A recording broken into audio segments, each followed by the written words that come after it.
Hi all, welcome to my latest video. Today I'll be discussing my top 5 comics on the Veve app, not financial advice. I think it's important for people to understand, especially new users with little to no comics, that an understanding of the comic world and also Veve and how things work can help you get started on your journey. Some questions you could ask yourself: are you a long-term investor? Are you trying to flip comics for profit in the short to medium term? What price is right for you to pick up a comic? This video aims to show the comics that are the most sought after comics in the world. And when I say the most sought after, this is based on collected price for physical comics and data taken from Veve itself.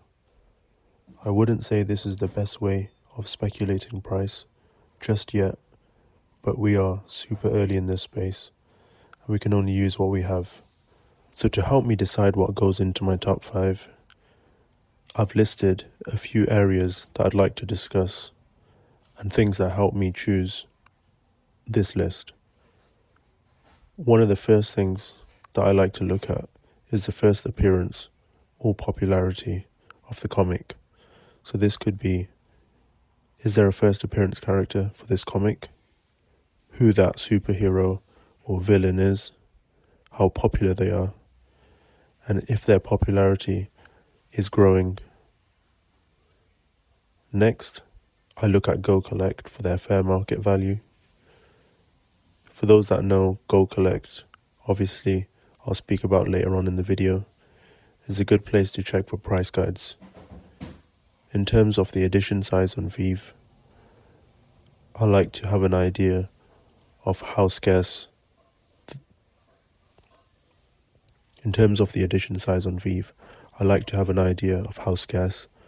variant of the comic.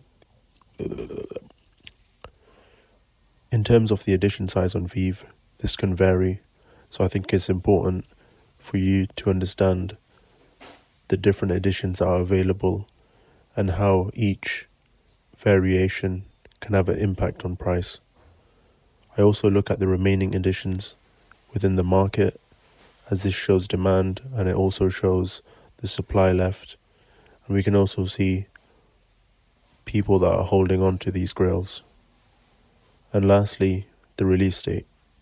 Of course, there's a lot of history in comics, and for comics to have value, you can see them directly being related to history, and especially when you have physical comics where there are not many around anymore, the way to preserve that sort of history could be through Veve.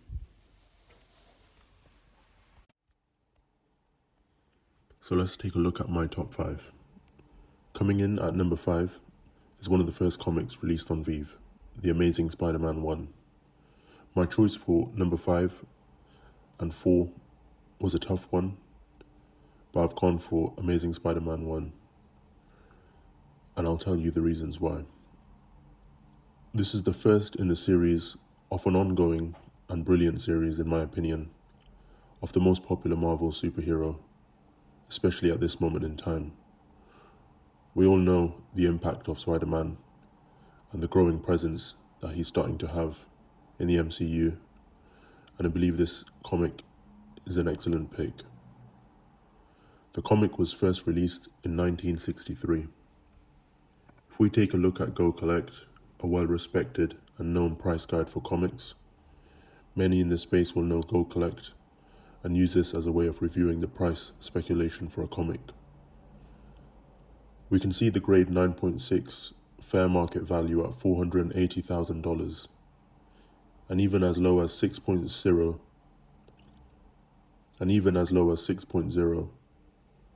a fair market value at $29,000, which is a good outlook for speculation.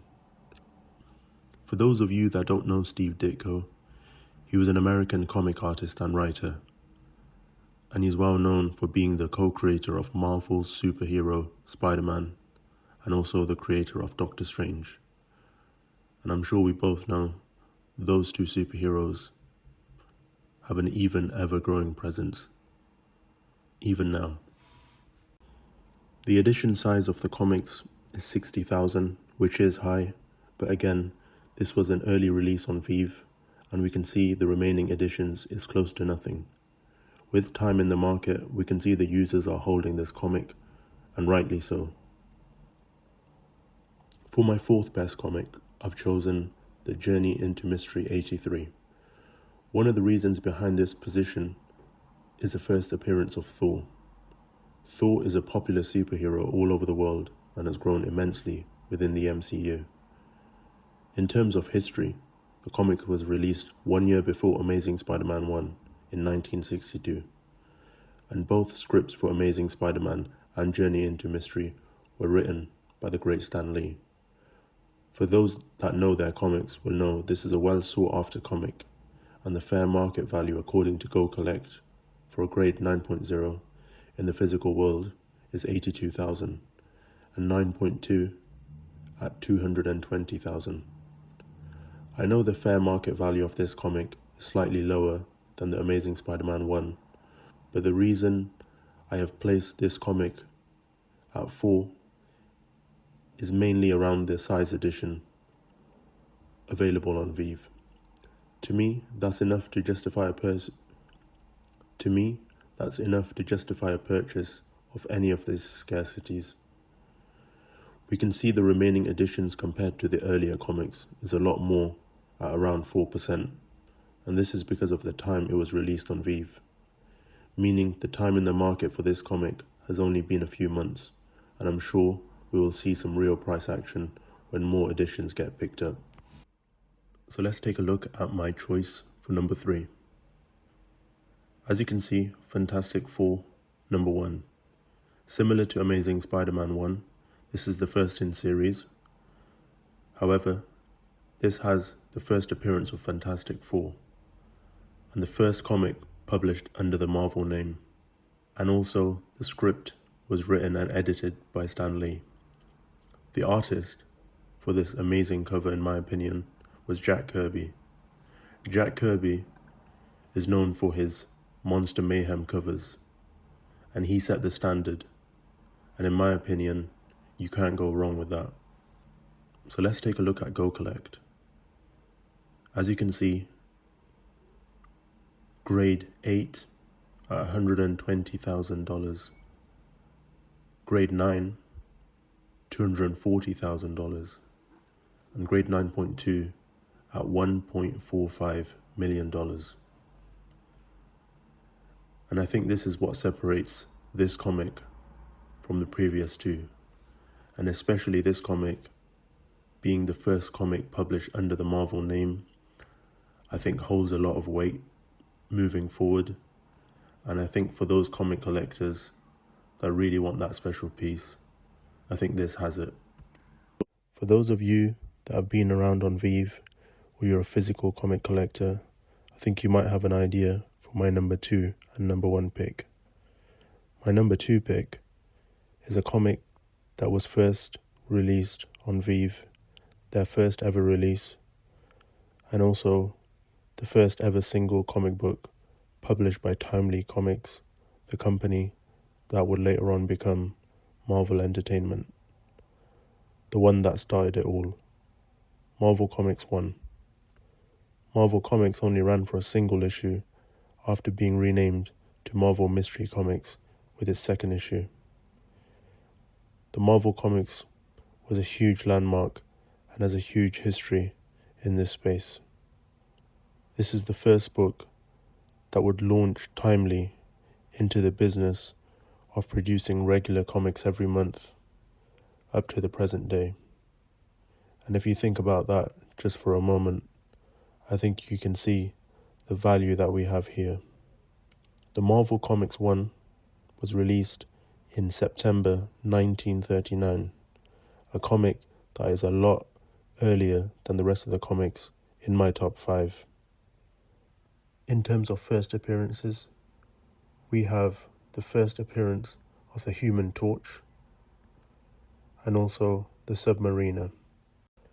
If we take a look at Go Collect, we can see at grade 8.0, there was a sale in 2009 for $89,000. A more recent sale at 9.2, last year in 2022 at 2.4 million. And at 6.0, fair market value at $725,000. And for those of you that have been around on Veve and were here during the bull market, I think you'll know exactly what I'm talking about with this comic. When we saw prices reach all-time highs for each cover variant, this gave us a good idea of how early it was in Veve. And with more people involved and being able to showcase this on other platforms, who knows where this comic could go. I think for those of you that are big collectors of physical comics and are big followers of Veve, I think you'll know what the number one comic on Veve is. In my opinion, it's simple. Amazing Spider-Man 15. You can't go wrong at all for this comic. For me, it ticks all the boxes of a well-justified grail. The first appearance of Spider-Man. In my opinion, Spider-Man's place in the MCU is well cemented and growing, and Marvel pushed Spider-Man like no other, and rightly so. The comic itself, for all these comic fans, know exactly what the piece is, and I'm sure Veve are fully aware of this too. The comic was first released in 1962, and again, written and edited by Stan Lee. And if we take a look at Go Collect for its price value, we can see the 8.0 fair market value at $380,000, a 9.2 at 1 million, and a 9.6 at 2.6 million. I do believe with 10,000 edition size, this comic is a must-have. The comic, along with Journey into Mystery 83, has never been through a bull market. And I think for those of you that know, a comic going through a bull market on Veve can see a good amount of return. For those of you that have or sold or just witnessed the price action for the Marvel Comics 1 Secret Rare, then you'll know the Amazing Fantasy 15 Secret Rare, if the capital is available, is an amazing pickup. Just having a look at the CGC grade and the fair market value on Go Collect, I'm sure you can imagine what the prices could be. And with the amount of people that could come onto Veve and being able to share this comic on other platforms and see what the market value is after that, then who knows. As you can see, similarly to Journey into Mystery, the percentage of comics available on the market for Amazing Fantasy 15 is around 3.18%, which in my opinion is low. But if you compare that with the edition size of the 60,000 Fantastic Four, ASM 1 and MC 1, you'll know that there's still comics undervalued. As we all know, Veve release a certain amount of comics in every release, and this can vary. As we've seen from my top 5, some comics with 60,000 editions and some comics with 10,000 editions. The graph that I have shown on the screen shows the breakdown and variance of these comics. If we take a look at the Amazing Spider-Man 1, the MC 1 and the Fantastic Four 1, the common variant takes up 80% of the release. And from the uncommon to the secret rare, the variance takes up 10% or less. If we take a look at the price floors for the common, most of the price floors are filled with high mint numbers. If you're looking to pick up a comic with a 4 or 3-digit number in the 60,000 edition size, you're most likely going to be paying well above the price floor. I think the uncommon in the 60,000 edition is an interesting aspect to look at especially with the price. They're sitting quite close to the commons, but they're less available. I think what's interesting to see here, there's only 6,000 out of the 60,000 that are uncommon, and the price point again is quite similar to the common. In my opinion, if you find a low mint common around the price floor, then I'd say that's a great pickup for any of these grails. In terms of the ultra rare and the rare, to compare the two, I would say there's not too much difference in the scarcity, and in my opinion, if the rare is a lot cheaper than the ultra rare, then I'd be more favoured towards that. In the case of the secret rare, we can see it's only 1% of the variants that's been released within the 60,000. In my opinion, I think this is a great pickup, and to have a secret rare in one of these grails is a long-term hold, something that could see a great return. If we compare that with the 10,000 edition size, which is of the Amazing Fantasy 15 and Journey into Mystery 83, the commons have less of a percentage of the release. This is an interesting aspect to look at and to compare with the 60,000 edition size. With only 6,000 released in the common, this brings more value to the original cover, and especially when you're looking for a good mint number, this might be easier to pick up at price floors. In terms of the uncommon, I would say because it takes up a larger percentage of the release, I would probably go against that and more favour the common. In terms of the rare and the ultra rare, with the rare there's 1,000 released, which is an interesting aspect because that's less than the ultra rare of the 60,000 edition size. For me, I'd still justify that purchase, and I'd still say that's a good idea to look at that.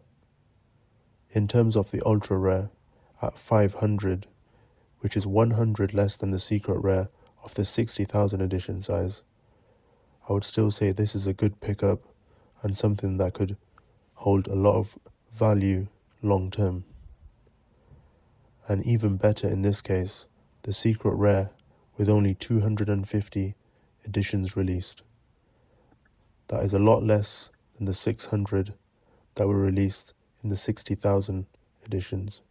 However, they do hold a higher percentage of the release.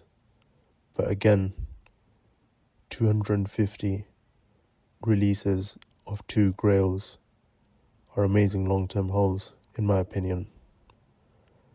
This is just something that I wanted to highlight to anyone that's getting into Veve, or even people that are already on Veve. This is what I've been looking at, and something that's interesting for me. Again, this is not financial advice, so take what you will. I'd like to say a big thank you for those of you that watched this video all the way to the end, and thank you for the support. I do appreciate that. I think it'd be interesting to hear people's top 5s in the comments, and I will be releasing more content on Veve, and I'll be looking at my favourite top 5 collectibles on Veve. I'll also be releasing a video on the famous Disney Golden Moments and my ranking for all the Golden Moments released thus far. Thank you for watching, and don't forget to like and subscribe.